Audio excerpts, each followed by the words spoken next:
Hey everybody, I'm JJ. You're watching Reality Survival. And so today we're going to talk a little bit about the power grid. It's getting a lot of attention right now within the prepper community. I had a buddy contact me the other day. He's like, hey man, what do you think about this? And so I'm just going to kind of lay it out. And what I'm going to really do is I'm going to talk about like 8 things that I think are the most likely to knock out the power grid. So we'll start with the least likely, and then we'll work to the most likely thing that I think will affect the power grid or could affect the power grid in the coming years. So I think probably the least likely is an EMP from a high altitude nuclear blast. I've told you this in many videos. And the possibility is there, especially with Beijing Biden in office. I don't know that mutually assured destruction is going to keep us safe any longer. I really don't, because I'm not sure how he would respond to that. But statistically, it's probably the least likely to happen. And you know, if you guys want to get an EMP shield, you know, I'm an affiliate with them. You can save $50 off per unit by using the discount code Reality Survival at checkout, or you can use the affiliate link down in the description below. An EMP outage would be a devastating outage. If you guys are preppers and you've been preppers for a long time, you've probably heard people talk about the congressional study that was done by the EMP Commission, and they estimate that in a 24-month period, about 90% of the population would end up dying off. That's awful. That's terrible. That's a without rule of law, everything has fallen apart kind of situation that nobody wants to be in. And you know, you really have got to have your preps squared away. And even then, if you do, there's still no guarantee you're going to make it through it. Again, I think the good thing is that's probably not quite as likely. The next thing is a coronal mass ejection. The EMP shields do actually protect your devices from a coronal mass ejection as well. And I'm not going to bring these up anymore after this, I don't think. So if you think I'm just hawking these or whatever, that's not the case. They just happen to be sitting here because I just did a different video on it. But anyhow, the coronal mass ejection happens when there is a buildup in the sun, and it ejects a bunch of ionized particles out. I don't really know all the science about it, but basically if it makes a direct impact with the earth, it can affect creates inductions along long power lines, and we can see a significant disruption of power. Now this has been experienced back at the, what is it, I don't remember, the 1860s or something like that. The Kensington, I think Carrington event is what they call it. And then it's also happened more recently. Quebec was hit, South Africa was hit, and they lost power, had some serious damage to their transformers and stuff like that. So we do know that it does happen, and it has to be, I think, what do they call it, an X class or higher, and to do a significant amount of damage. So there's that variability, and there's also the fact that we have the sun, and the earth is, you know, traveling around the sun and all that kind of stuff, and the timing would have to be just perfect.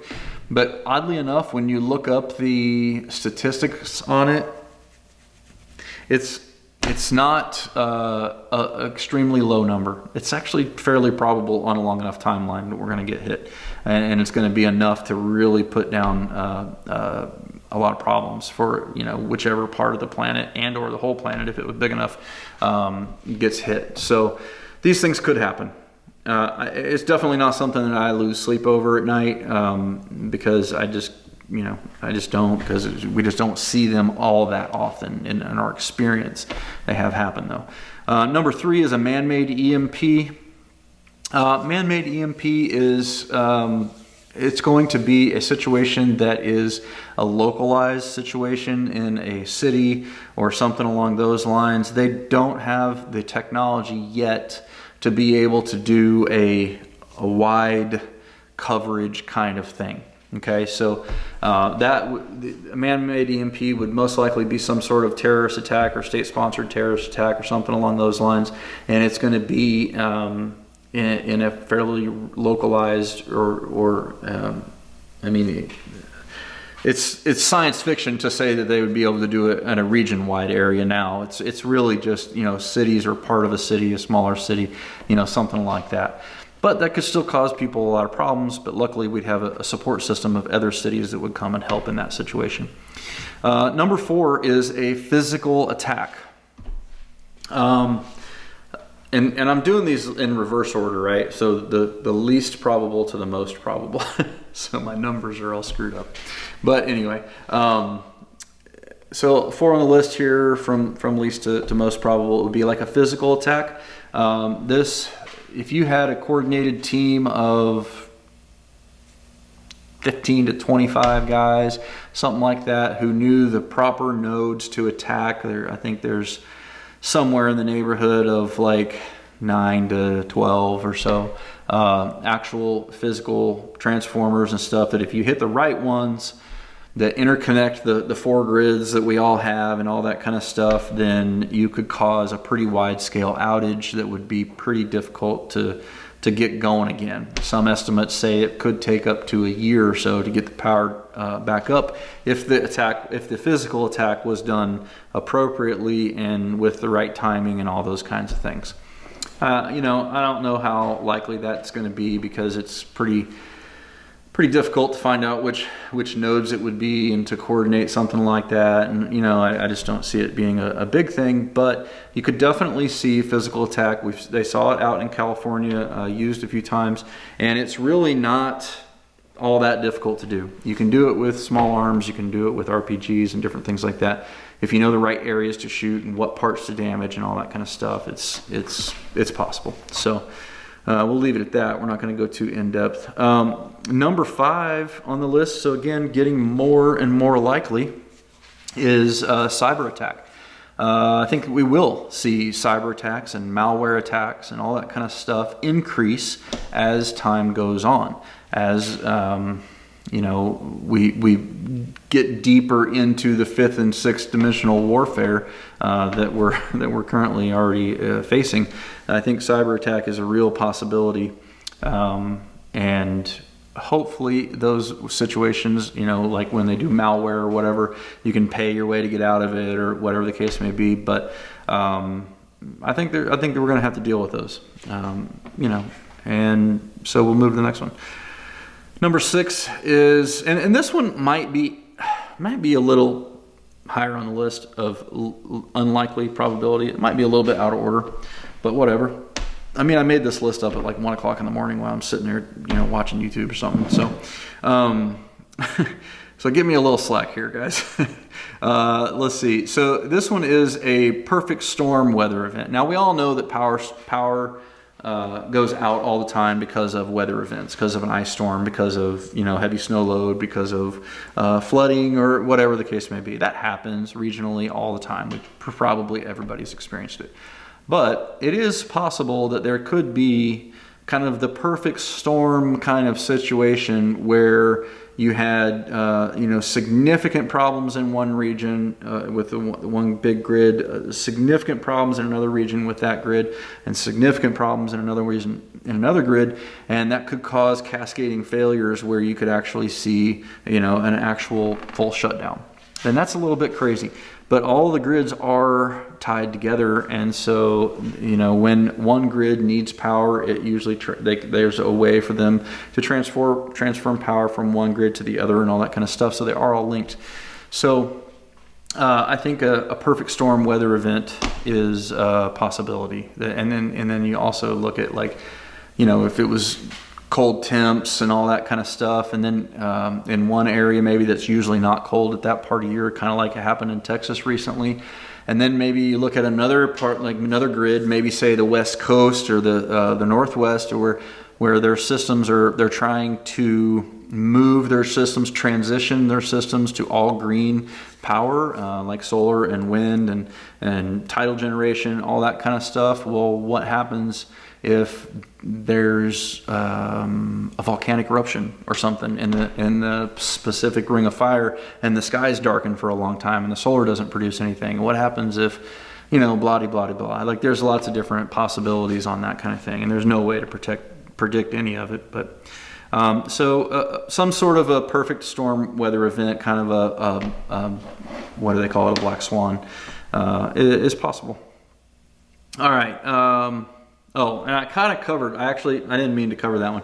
So number 7 was cascading failures or blackouts due to an overload caused by electric vehicles and or renewable energy. So the part of the problem with the Texas power outage, from what I understand, was not only that it was a cold snap, it was that they had recently gone through and they'd tried to increase a certain percentage of their grid to renewables. And so some of the wind generation and all that kind of stuff that they use can only operate during certain temperature ranges. And if it gets down to a certain point, they have to shut those down and keep them from turning. And so that was my understanding what was part of the problem. Now let's throw into the situation that all the major car manufacturers in the United States are planning on transitioning over the next 10 years to electric vehicles only. They're doing away with the internal combustion engine. Now, I think it's going to take longer than 10 years to make this transition, but a lot of these companies have said, really, with as soon as 3 to 4 years, some of them are already rolling in. I think General Motors said by 2025, they're trying to have all their new cars be electric. That's pretty crazy because that puts a massive burden on the grid system, okay? So if you live in an area where you have a lot of people who are going to be rushing out to get those tax credits to buy those electric cars and all that kind of stuff, you really want to think about power generation, right? You want to think about how are you going to produce power at your house. There's lots of different options, lots of different options out there, but you really need to think about it. Okay, so because what happens, just so we're clear, maybe I didn't fully explain it enough, is that with the increased demand on the system, it'll eventually get to the point where it'll start to overload, and then you'll have those blackouts because it can only handle so much power draw, which is why you see rolling blackouts already out in California and stuff during the summertime and all that, when people got their ACs on and everything. So I got some dust on my nose or something. Let's see here, number 8. Now this one is pretty sinister, but this is what I think is the most likely to happen.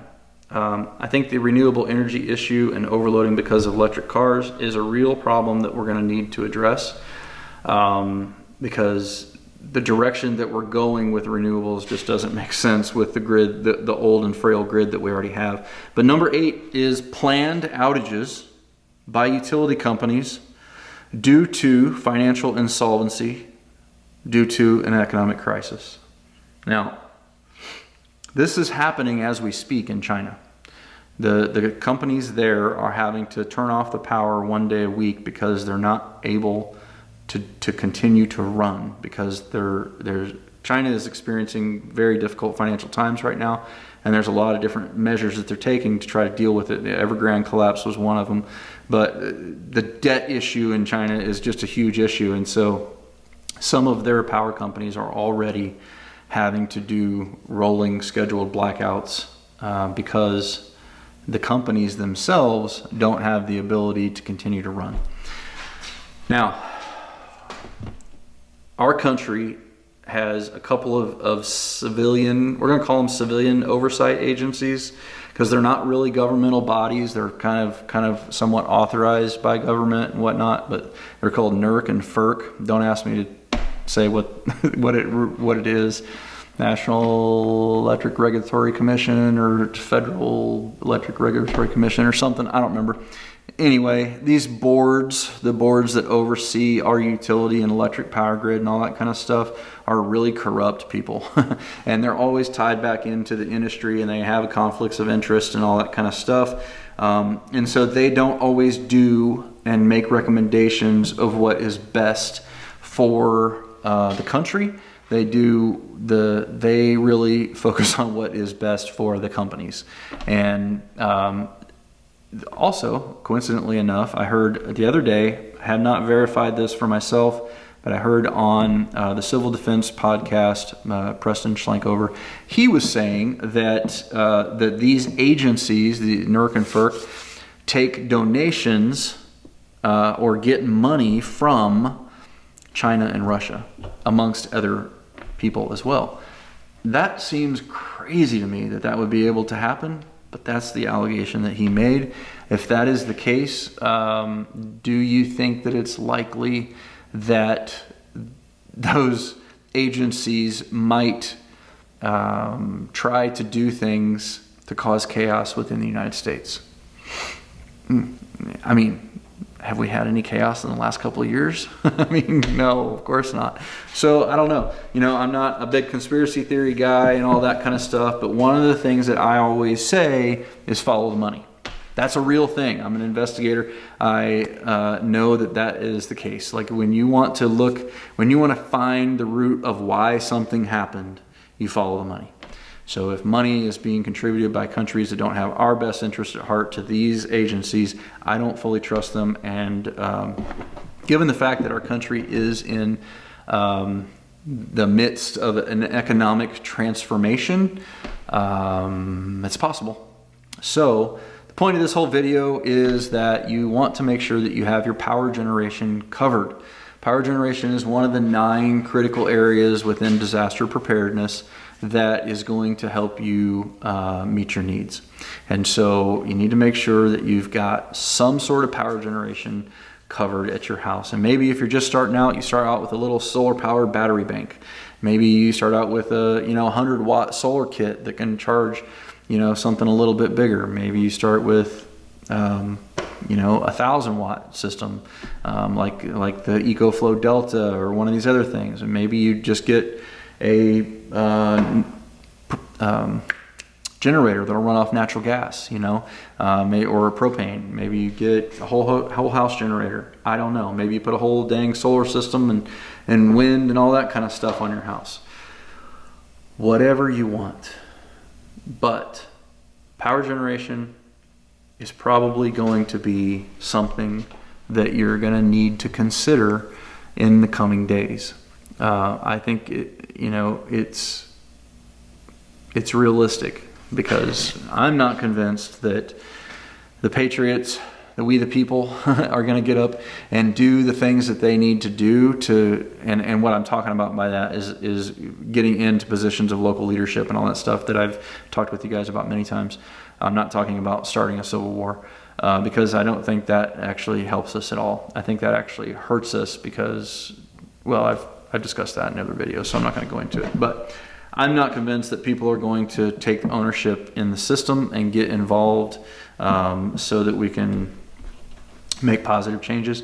And so I think that there is going to be increased disparity between the wealthy and everybody else. The middle and lower class are going to get pushed down, and they're going to have a harder and harder time getting by. They're going to have to rely more and more on the government. And the wealthy are just going to get wealthier, and that divide is going to just widen. At a certain point, it'll probably get to the point where the people have had enough.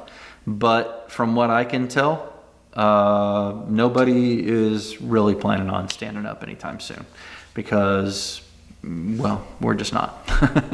So anyway, that's probably another topic for another whole video, but this video has just been about what I think are the most likely things that could cause a power grid disruption, starting from the least likely down to the most likely that we just covered. So anyway, guys, again, if you think that you'd like to get an EMP shield, I can save you $50 by using these. Just use the discount code Reality Survival at checkout over on their website, or use the link right down here in the description, and that will help to protect the electronics in your home or in your vehicle, or for your solar panels, or for your generator, depending on what your situation is. So go check them out. All right, guys, don't forget to live the 6 P's. Proper prior preparation prevents poor performance. Stay safe.